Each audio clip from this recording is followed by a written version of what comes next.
विलासिनी श्री महालक्ष्मी अंबाबाई मंदिरामध्ये भाविकांनी देवीसाठी दिलेला एक शार्दूल जो सोन्याचा सिंह काल आपल्याला प्राप्त झालेला आहे। नाव न सांगण्याच्या अटीवर भाविकांनी हे दान दिलेलं आहे आणि व्यवस्थित आपण तपासून घेतलेलं आहे। जवळजवळ 1.5 किलो सोनं आणि 2.25 किलो चांदी अशा स्वरूपात त्याचं मजबूत एकदम बांधणी केलेली आहे। आई अंबाबाईच्या खड्या पूजेमध्ये आपण काल त्याचा वापर केलेला आहे आणि रीतसर खजिन्याची पावती करून तो देवीच्या खजिन्यात जमा करण्यात आलेला आहे। साधारण 51 लाख रुपये पर्यंत त्याची किंमत होते।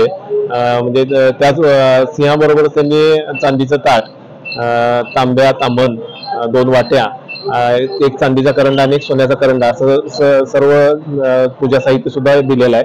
सर्वसाधारण सगळ्याची मिळून 51 लाखाच्या आसपास किंमत जाते।